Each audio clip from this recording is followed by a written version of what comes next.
Hello everyone, welcome back to my channel. मेरा नाम है अभिषेक शुक्ला। स्वागत करता है आपके अपने YouTube channel intelligent study classes पर। आज हम पढ़ने वाले हैं वन शॉर्ट वीडियो में धातु तथा धातु। तो आइए देखते हैं धातु क्या है। वह तत्व जो एक या एक से अधिक इलेक्ट्रॉन त्याग कर धनायन बनाने की प्रवृत्ति रखते हैं धातु तत्व कहलाते हैं। और अधातु क्या होती है? अधातु वह तत्व होते हैं जो एक या एक से अधिक इलेक्ट्रॉन ग्रहण करके ऋणायन बनाने की प्रवृत्ति रखते हैं। धनायन धातु में बनेगा और ऋणायन किस में बनेगा? अधातु में बनेगा। आइए एग्जाम्पल के तौर पे देख लेते हैं। जैसे कि मान लीजिए आपका धातु में कौन सा धातु ले लिया? Mg ले लिया। तो ये Mg को तोड़ेंगे तब तो Mg प्लस टू ई इलेक्ट्रॉन माइनस, ये क्या बनना है? धनायन बनना है। यहाँ पर क्या बनना है? 2 इलेक्ट्रॉन देकर ये धनायन बना रहा है। और जो अधातु होते हैं वो इलेक्ट्रॉन को लेकर ग्रहण करके ऋणायन बनाते हैं। जैसे आइए एग्जाम्पल के तौर पर देखते हैं Cl माइनस को। तो Cl माइनस को तोड़ेंगे, Cl को तोड़ेंगे तो ये बनेगा Cl माइनस, ये बन जाएगा आपका। यानी कि एक इलेक्ट्रॉन ही ग्रहण कर रहा है। Cl-1 यहाँ पर लिख सकते हैं। समझ गए? अब आपके जो सिलेबस है उससे आपका धातु और अधातुओं के रासायनिक गुणधर्म एवं भौतिक गुणधर्म को हटा दिया गया है। तो फिर अब आप लोग पढ़ेंगे धातुओं की सक्रियता श्रेणी। सक्रियता श्रेणी क्या होती है? आइए देखते हैं। धातुओं को उनकी क्रियाशीलता के आधार पर रखने पर एक श्रेणी प्राप्त होती है जिसे हम धातुओं की सक्रियता श्रेणी कहते हैं। समझ गए? धातुओं को उनकी क्रियाशीलता के आधार पर रखने पर एक श्रेणी प्राप्त होती है जिसे हम धातुओं की सक्रियता श्रेणी कहते हैं। इसको याद करने की बेहतरीन ट्रिक है। आइए देखते हैं। लिख बसर का नाम अगल मंजन करफी सीडी कोनी सन सीता मर चाची प्ले सोना। आइए देखते हैं क्या होता है। लिख बसर का नाम अगल मंजन। देखिए लिख, ये क्या है? आपका लिथियम है। ये लिथियम है, ये ली है, ये का। लिख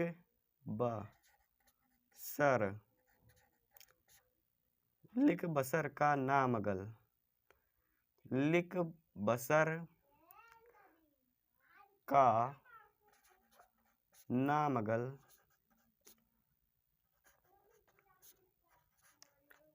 मंजन कर फी सीडी कोनी सन सीता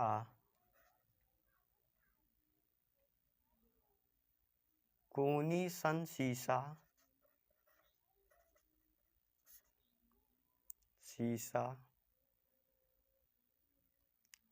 मर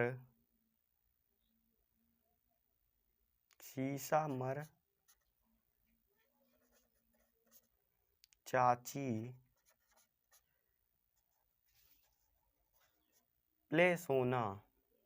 ये आपका प्लेटिनम है, ये सोना है। आप लोग देख लीजिए, जिंक है, क्रोमियम है, आपका लोहा है, ये कैडमियम है, कोबाल्ट है, ये आपका स्ट्रांसियम है, ये लेड है आपका, ये मरकरी है, ये सिल्वर है आपका। लिख नहीं, आप लोग बुक में देख लीजिएगा, एनसीईआरटी बुक में आपका इन लोगों का नाम मिल जाएगा। वैसे तो मैंने बोल दिया है, समझने वाले समझ गए होंगे। तो एक बार फिर से ट्रिक देख लेते हैं। लिख बसर का नाम अगल मंजन। लिख बसर का नाम अगल मंजन करफी सीडी कोनी सन सीता मचाची प्ले सोना। यहाँ पर प्ले सोना का मतलब क्या हो गया? ये सोना है, यू प्ले सोना। प्लेटिनम यानी कि प्लेटिनम, यहाँ पे प्ले लिख दिया तो समझ लीजिए टिनम आपका आ गया। लिख बसर का नाम अगल मंजन करफी सीडी कोनी संसीता मर चाची प्ले सोना। समझ गए? क्लियर इतना टॉपिक? नहीं क्लियर होगा तो एक बार फिर से देख लीजिए। लिथियम को क्या बोलेंगे? ली। और का बोलेंगे? पोटेशियम, ये पोटेशियम है, ये बेरियम है, आपका स्ट्रांसियम है, कैल्शियम है, सोडियम है, मैग्नीशियम है, एल्यूमिनियम है, मन, जन, ये आपका क्या है, मैंगनीज है, ये जिंक है, आपका क्रोमियम है, ये आपका लोहा है, कैडमियम है, कोबाल्ट है, स्ट्रांसियम है, और लेड है, मरकरी है, और ये क्या है, सिल्वर है आपका, ये प्लेटिनम है, ये सोना है। तो टॉपिक क्लियर, स्क्रीनशॉट ले लीजिए, नहीं क्लियर होगा तो बता देना।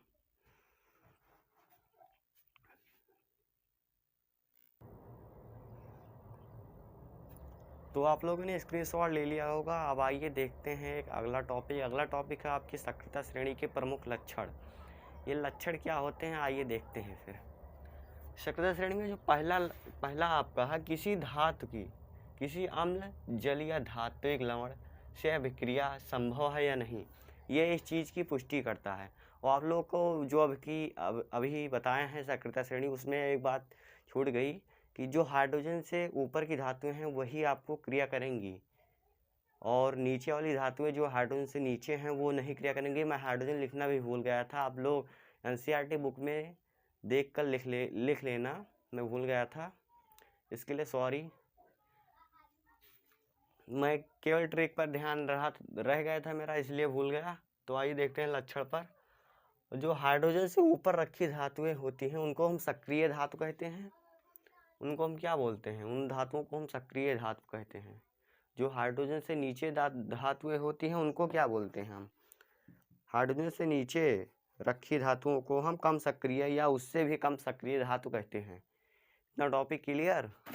आइए अब आते हैं थर्ड पार्ट पर।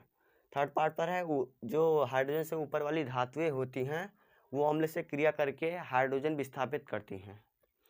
वो अम्ल से क्रिया करके क्या विस्थापित करती हैं, हाइड्रोजन विस्थापित करती हैं।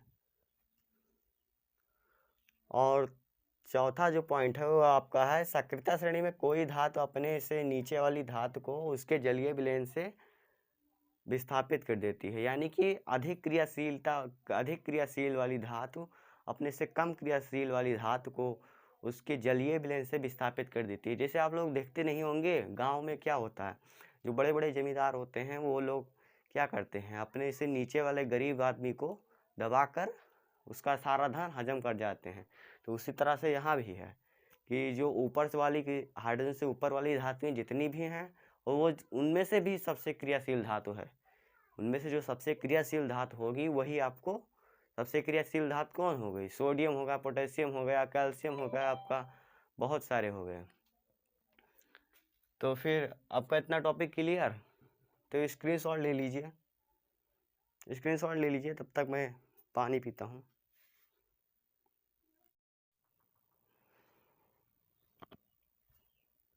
तो आइए फिर देखते हैं अगला टॉपिक क्या है। अगला टॉपिक जो आपका है वो है आपका धातु कर्म। अभी तक आप लोगों ने पढ़ा सक्रियता श्रेणी पढ़ा, उसके बाद में लक्षण पढ़ा, उसके बाद में आप लोगों ने पढ़ा, स्क्रीनशॉट लिया होगा आप लोगों ने, देख लीजिए धातु कर्म आप क्या। अब आइए देखते हैं धातु कर्म क्या होता है। तो अयस्कों से भौतिक तथा रासायनिक प्रक्रमों द्वारा शुद्ध धातु प्राप्त करने की प्रक्रिया को हम धातु कर्म कहते हैं। क्या कहते हैं, धातु कर्म। समझ गए। अयस्क, जैसे आप लोग अयस्क का मतलब समझते हैं, जैसे कि कोई लोहा वगैरह पाया जाता है हमारी धरती में, तो वो शुद्ध नहीं होता है, तो उसको हम भौतिक तथा रासायनिक विधियों द्वारा क्या करते हैं, शुद्ध करते हैं। तो वही चीज़ है, वही चीज़ आपका धातु कर्म है कि अयस्कों से भौतिक तथा रासायनिक प्रक्रमों द्वारा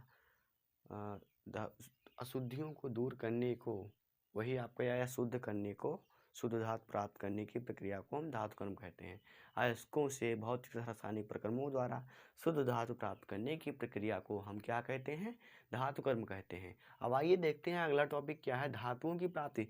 धातु आपसे कहाँ से प्राप्त होती हैं, धातु मुख्यतः दो रूपों में प्राप्त होती हैं। और नंबर एक जो है वो आपका है, कौन सा है, नंबर एक आपका मुक्त अवस्था है। मुक्त अवस्था मतलब ये कम क्रियाशील धातुएं होती हैं। वह इसको परिभाषित करना हो मुक्त अवस्था को, तो वह अवस्था जिसमें कम क्रियाशील धातुएं होती हैं, तो ऐसी अवस्था को हम मुक्त अवस्था कहते हैं। जिससे आपका क्या हो गया, सिल्वर हो गया, सोना हो गया, प्लेटिनम हो गया। और दूसरी कौन सी अवस्था होती है, दूसरी आपकी अवस्था होती है संयुक्त अवस्था। ये कौन सी, धातुएं होती हैं या अधिक क्रियाशील धातुएं होती हैं। कौन सी धातुएं होती हैं? अधिक क्रियाशील होती हैं। जैसे आपका कौन सा अधिक क्रियाशील, जिसको परिभाषित करना हो संयुक्त अवस्था को, तो वह अवस्था जिसमें अधिक क्रियाशील धातुएं उपस्थित होती हैं, तो ऐसी अवस्था को हम संयुक्त अवस्था कहते हैं। एग्जाम्पल के लिए आपका कौन सा हो गया? एग्जाम्पल के लिए आपका एल्यूमिनियम हो गया, कॉपर हो गया, मैग्नीशियम हो गया। अब आइए देखते हैं खनिज क्या होता है। खनिज जैसे कि आप लोग डायरेक्ट, तो अभी बताया मैंने, लोहा पाते हैं तो वही आपका खनिज है। लोहा पाते हैं, कॉपर पाते हैं, प्लेटिनम पाते हैं, सोना पाते हैं, हीरा पाते हैं, तो वो सब क्या होता है? खनिज होता है। उसको हम आपको शुद्ध करते हैं, हम लोग शुद्ध करके उसको बढ़िया से प्रेस करते हैं, तब जाके वो अच्छे से तैयार होता है। तो वही चीज़ है प्रकृति में, पृथ्वी के अंदर, प्रकृति में पृथ्वी के अंदर उनके धातु एवं उनके यौगिक जिस रूप में पाए जाते हैं। अभी बोला ना कि प्रकृति में उनके धातु एवं प्रकृति में पृथ्वी के अंदर धातु एवं उनके यौगिक, प्रकृति में पृथ्वी के अंदर धातु एवं उनके यौगिक जिस रूप में पाए जाते हैं, तो उसे हम क्या कहते हैं? खनिज बोलते हैं। खनिज, जैसे आपको निज मतलब होता है खा मतलब खोदना, निज मतलब प्राप्त करना, तो जो हम खोद कर प्राप्त करते हैं वही आपका खनिज है। सिंपल लैंग्वेज में समझ लीजिए। आप लोगों ने सामाजिक विज्ञान में पढ़ा होगा, नहीं पढ़ा तो यहाँ पर जान लीजिए। जैसे कि आप लोगों ने क्या बताया, प्रकृति में पृथ्वी के अंदर धातु एवं उनके यौगिक जिस रूप में पाए जाते हैं, तो ऐसे तो उसी को हम क्या बोलते हैं? खनिज बोलते हैं। जैसे आपका कॉपर पायराइट, इसका फार्मूला क्या होता है? ये पूछा जाता है एग्जाम में, फार्मूला कभी कभी दे देता है 1 नंबर विकल्प में। कॉपर पायराइट का फार्मूला क्या होता है? CuFeS2। क्या होता है? CuFeS2। एक खनिज है जिसमें आपका कॉपर और लोहा क्या है? ये धातु तो है, तो कॉपर और लोहा इसमें धातु है। और इसमें यौगिक की अगर बात करें तो आपका जो इसमें आपका कॉपर और लोहा जो है वो धातु है।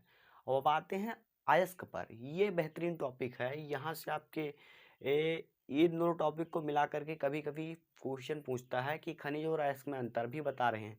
पहले अयस्क को समझ लीजिए। जिस खनिज में किसी धातु को प्रचुर मात्रा में कम व्यय पर आसानी से प्राप्त किया जा सकता है, तो उस खनिज को हम अयस्क कहते हैं। क्या बोलते हैं? अभी बताया। जिस खनिज में किसी धातु को प्रचुर मात्रा में कम व्यय पर, जैसे आप लोग क्या करेंगे, आप लोग पता करें, जैसे आप लोग को मान लीजिए मोबाइल ख़रीदनी है, तो आप लोग पता करेंगे कि कहाँ पर मोबाइल सस्ती मिल रही है और बढ़िया मोबाइल है, तो वही तो मोबाइल ख़रीदेंगे। तो वैसे ही आपको खनिज के साथ भी होता है। तो खनिज में जैसे कि आप लोग जो सस्ती वाली धातुएं होती हैं, जिनको हम जल्दी से कम लागत में और प्रचुर मात्रा में उपलब्ध होती हैं, तो उन्हीं धातुओं को हम क्या करते हैं? अच्छे ढंग से हम अयस्क, यानी कि अच्छे ढंग से उनकी अशुद्धियों को दूर करते हैं और उनको शुद्ध बनाते हैं। तो वही चीज़ है आपका। तो जिस खनिज में किसी धातु को प्रचुर मात्रा में एवं कम व्यय पर प्राप्त किया जा सकता है, तो ऐसे इसी को हम कम व्यय पर एवं आसानी से प्राप्त किया जा सकता है। ये नहीं कि उसके लिए 2-3 साल खोदना पड़ जाए। जैसे कि अब भारत में सोना हो गया है, अब कभी कदार निकल जाता है सोना वगैरह, नहीं तो अब नहीं निकलता है। तो वही बात है कि जिस खनिज में किसी धातु के प्रचुर मात्रा को कम व्यय पर आसानी से प्राप्त किया जा सकता है, उस खनिज को हम क्या बोलते हैं? अयस्क बोलते हैं। तो अयस्क, जैसे कॉपर का कौन सा अयस्क है? कॉपर पायराइट, ये मुख्य अयस्क। ये पूछा जाता है आपके एग्जाम में 100%। इससे रिलेटेड 1 क्वेश्चन आपको बहुविकल्पीय में जरूर मिलेंगे, नहीं मिले तो गला काट देना सीधे। और एल्यूमिनियम का जो आपका प्रमुख अयस्क है वो कौन सा है? बॉक्साइट, जिसका सूत्र होता है Al2O3.2H2O। और जो आपका लेड का प्रमुख अयस्क है वो है गैलेना। गैलेना आप लोगों ने सुना होगा, लेकिन आप लोग को सूत्र नहीं मालूम होगा, तो सूत्र जब भी जान लीजिए। PbS। क्या होता है? PbS। अब आइए अगला टॉपिक, बहुत ही बेहतरीन टॉपिक, जो आपके एग्जाम में 3 से 4 बार पूछा जा चुका है। कभी ये विकल्प में पूछा जाता है, कभी ये शॉर्ट आंसर में पूछा जाता है 2 नंबर में। तो आइए देखते हैं ये क्या है, खनिज और अयस्क में अंतर। एक बार अब एक बात आप लोग समझ लीजिए, ये क्वेश्चन रिपीट भी हो सकता है, नहीं भी रिपीट हो सकता है, क्योंकि पर साल आप लोगों का पेपर नहीं हुआ। तो इसी के चलते तो ये क्वेश्चन रिपीट हो सकता है, जहाँ तक है तो रिपीट हो सकता है, क्योंकि पेपर नहीं हुआ है। अगर बढ़िया ठीक ठाक पोजीशन रहता है, अगर कोरोना वगैरह रहता है तो बढ़िया पेपर आएगा। थोड़ा इशू हो गया था तो इसलिए फिर देखते हैं। आइए, आपको क्या पढ़ाने जा रहे थे, खनिज तथा अयस्क में अंतर। तो आप लोग समझ चुके होंगे, समझने वाले हैं, लेकिन जो नहीं समझे वो समझ लीजिए। आपका क्या होता है, सभी अयस्क जो होंगे वो क्या होंगे, सभी अयस्क खनिज होते हैं, किंतु सभी खनिज अयस्क नहीं होते। ऐसा क्यों है? अभी आप लोगों को बताया हमने, अयस्क की परिभाषा में क्या बताया, जिस खनिज में किसी धातु को प्रचुर मात्रा में कम कम व्यय पर आसानी से प्राप्त किया जाता है, उस खनिज को हम अयस्क कहते हैं। तो वही चीज़ है कि सभी अयस्क जिनको हम आसानी से प्राप्त कर सकेंगे वही आपके अयस्क होंगे। तो सभी खनिज अयस्क नहीं होते और सभी अयस्क खनिज होते हैं। तो स्क्रीनशॉट ले लीजिए, फिर आते हैं नेक्स्ट टॉपिक पर।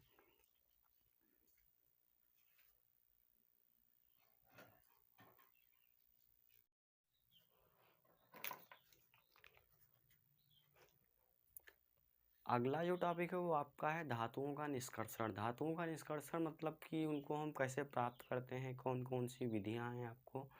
तो आप लोग क्या पढ़े हैं, आप लोगों ने सक्रिय श्रेणी पढ़ी है। तो सक्रिय श्रेणी नहीं जानते तो एक बार फिर से वो कर दे रहा हूँ, डेफिनेशन बता दे रहा हूँ उसको। जैसे धातु जो होती हैं, धातुओं तथा अधातुओं को उनके सक्रियता के आधार पर, उनकी क्रियाशीलता के आधार पर रखने पर एक श्रेणी प्राप्त होती है, जिसे हम क्या कहते हैं, सक्रियता श्रेणी कहते हैं। तो उसी में कुछ कुछ अधिक क्रियाशील धातु हैं, जैसे कि आपका पोटेशियम हो गया, सोडियम हो गया, कैल्शियम हो गया, मैग्नीशियम हो गया, एल्यूमिनियम हो गया। इनका हम क्या करेंगे, ये इतनी अधिक क्रियाशील होती हैं, क्या बताएं आपको, ये बहुत ज़्यादा क्रियाशील होती हैं। तो ये इतनी अधिक क्रियाशील होती हैं कि इनको हम क्या बोलते हैं, कि इनको हम डायरेक्ट प्राप्त नहीं कर सकते हैं। क्या इनको हम प्राप्त करने के लिए क्या करेंगे, इनको प्राप्त करने के लिए हम विद्युत अपघटन का प्रयोग करेंगे। और जैसे आपका जिंक हो गया, लोहा हो गया, लेड हो गया, इसको क्या करेंगे, हम कार्बन के अपचयन के द्वारा उपयोग से इनको हम प्राप्त कर सकते हैं। और जैसे कि आपका एजी हो गया, सिल्वर, चांदी, आप लोग जानते होंगे, सोना हो गया, ये लोग क्या हैं, ये धातुएं जो हैं वो आपकी प्रकृति में उपस्थित हैं, प्रकृति में क्या है, उपस्थित हैं। तो आते हैं नेक्स्ट टॉपिक पर। नेक्स्ट टॉपिक जो आपका है, स्क्रीनशॉट लेना चाहें तो ले सकते हैं कि क्या क्या करते हैं। ये नहीं समझ में आ रहा हो तो प्लीज़ कमेंट कर दीजिए। कुछ दिन में लाइव आने वाले हैं आप लोगों के साथ में, आप लोग सपोर्ट ही नहीं कर रहे हैं मेरे को।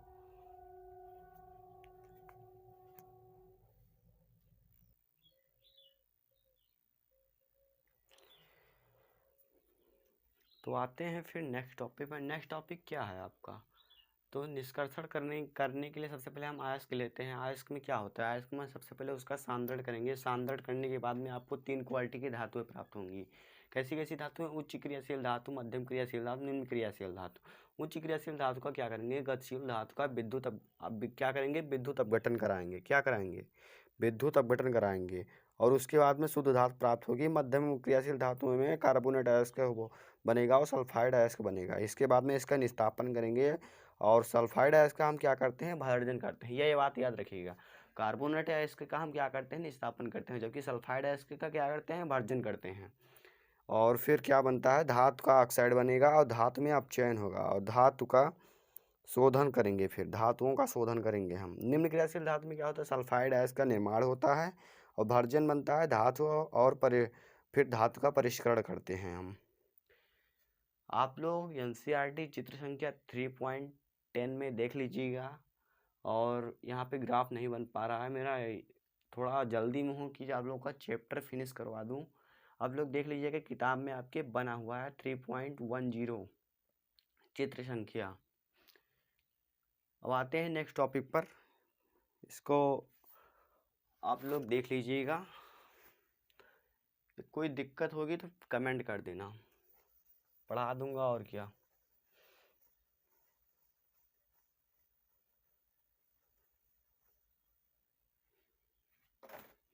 आते हैं हम नेक्स्ट टॉपिक पर। नेक्स्ट टॉपिक क्या है आपका? नेक्स्ट टॉपिक जो है वो है अयस्कों का समृद्धिकरण।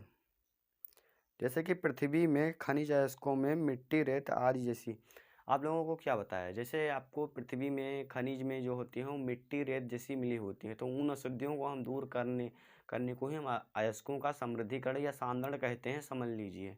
तो वो जो दूर करेंगे तो वो क्रिया क्या कहलाएगी? वो क्रिया कहलाएगी गैंग या अधात्री। ये पूछा जाता है 1 मार्क्स में आपका।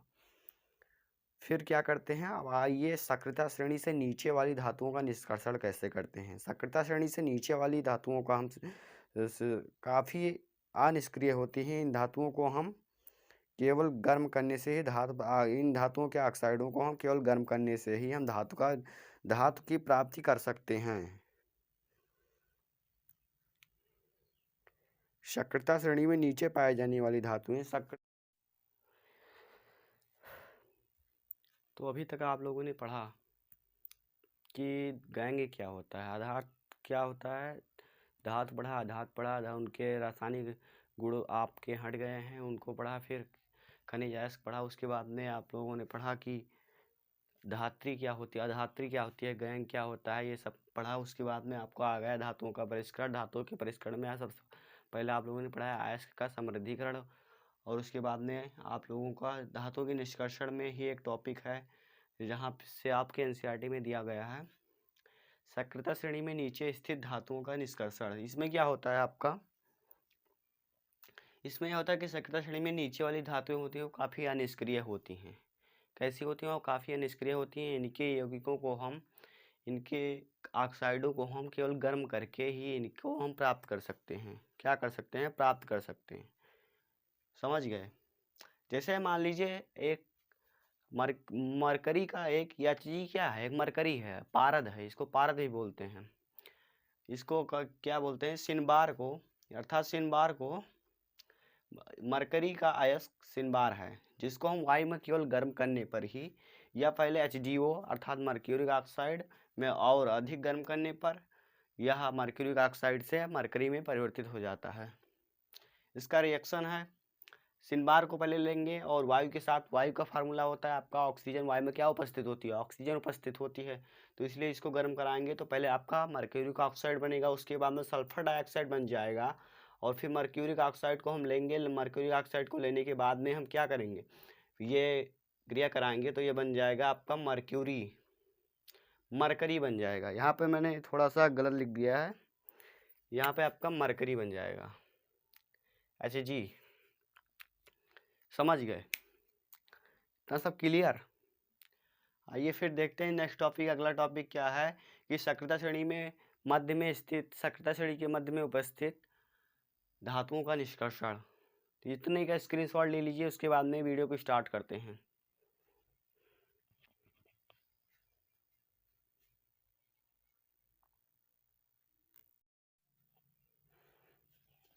तो आइए फिर देखते हैं अगला टॉपिक। अगला टॉपिक है सक्रियता श्रेणी के मध्य में स्थित धातुओं का निष्कर्षण। इसमें क्या होता है, इसमें होता है सक्रियता श्रेणी के जो मध्य में स्थित धातुएं होती है, जैसे आपका लोहा हो गया, जिंक हो गया, लेड हो गया और कॉपर हो गया, आदि की क्रियाशीलता मध्यम होती है, यानी कि इनकी क्रियाशीलता जो होती है वो बीच वाली होती है। प्रकृति में यह प्रायः सल्फाइड अयस्क और कार्बोनेट अयस्क के रूप में पाई जाती है। सल्फाइड और कार्बोनेट की तुलना में धातु को उसके ऑक्साइड से प्राप्त करना अधिक आसान है। इसका मतलब क्या हुआ, यहाँ पर पॉइंट देख लीजिए। इसका मतलब ये हो गया कि सल्फाइड और कार्बोनेट की तुलना में धातु को उसके ऑक्साइड द्वारा, यानी कि ऑक्साइड के द्वारा हम अपचयन करा देंगे तो इससे ज़्यादा आसान हो जाएगा धातु को प्राप्त करना। तो अपचयन से पहले वायु को धातु को सल्फाइड एवं कार्बोनेट के धातु में ऑक्साइड में परिवर्तित करना आवश्यक है। सल्फाइड अयस्क को वायु की उपस्थिति में अधिक ताप पर गर्म करने पर यह ऑक्साइड में परिवर्तित हो जाता है। इस प्रक्रिया को क्या बोलते हैं? भर्जन बोलते हैं। यह आपका मोस्ट इंपॉर्टेंट क्वेश्चन है, नोट कर लीजिए। और इसी के साथ में एक से कार्बोनेट अयस्क को सीमित वायु में अधिक ताप पर गर्म करने पर यह ऑक्साइड में परिवर्तित हो जाता है। इसको क्या बोलते हैं? निस्तापन बोलते हैं। ये 2 पॉइंट आपके भर्जन और निस्तापन 2 नंबर में क्वेश्चन पूछ ले जाते हैं कभी। और जब ये 3-4 नंबर पूछेगा तो ज़्यादा लिखना पड़ेगा आप लोगों को, लेकिन एनसीईआरटी में आपकी इतना ही है तो इसलिए इतना ही पढ़ा रहे हैं आपको। तो आइए फिर देखते हैं, स्क्रीनशॉट ले लीजिए इसका, उसके बाद में हम आपको बताएंगे इसका रिएक्शन क्या होता है। रिएक्शन बताएंगे, स्क्रीनशॉट ले लीजिए।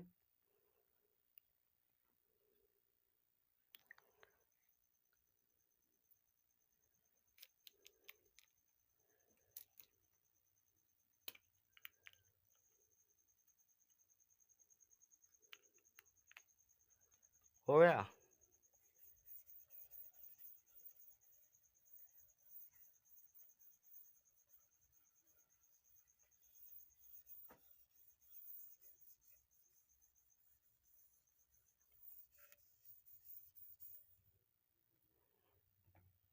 आइए इसका रिएक्शन देखते हैं। रिएक्शन क्या है इसका?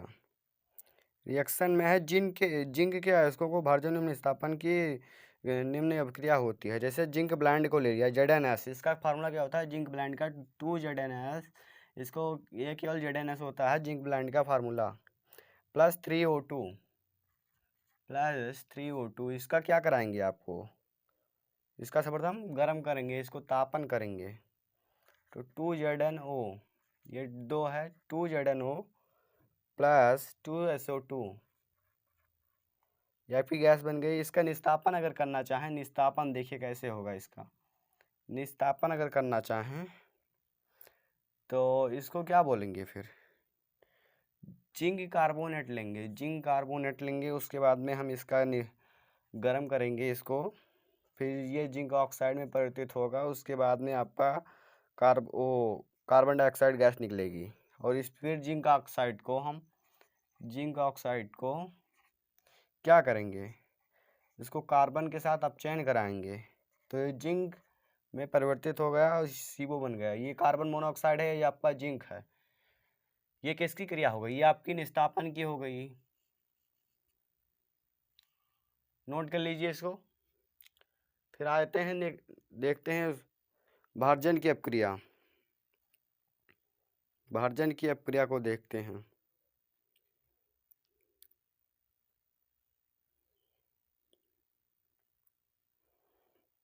भार्जन की अपक्रिया आपकी है, जैसे मान लिया ये ऊपर वाली कौन सी अपक्रिया है? ये आपकी भार्जन की अपक्रिया है, ये भार्जन की अपक्रिया ही है, ये भार्जन की अपक्रिया है। जैसे आपको पूछा गया कि भार्जन और निस्तापन को परिभाषित कीजिए एक विथ एग्जाम्पल के साथ में, तो आपको एग्जाम्पल ये वाला लिख देना है और निस्तापन में ये वाला एग्जाम्पल लिख देना है। इतना टॉपिक क्लियर होगा तो कमेंट कर दिए। ठीक है, फिर आगे बढ़ते हैं।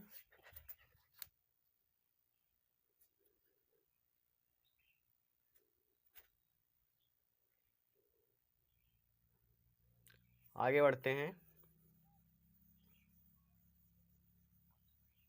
नेक्स्ट टॉपिक आपका जो है वो है आपका, ये बहुत ही अच्छी रिएक्शन है, ये आपकी कभी कदार पूछ ली जाती है, जिसका नाम है थर्मिट अभिक्रिया। सबसे पहले कि इसका रिएक्शन देख लीजिए आप लोग, थर्मिट अभिक्रिया का रिएक्शन।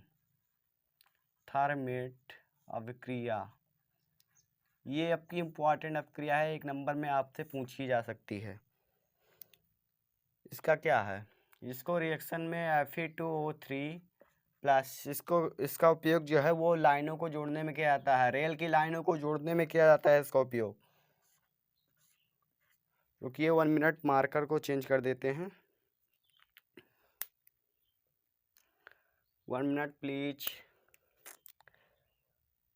यहाँ पे आपका क्या बन गया? 2Fe बन गया, प्लस ये क्या बन जाएगा? Al2O3, ये क्या है आपका?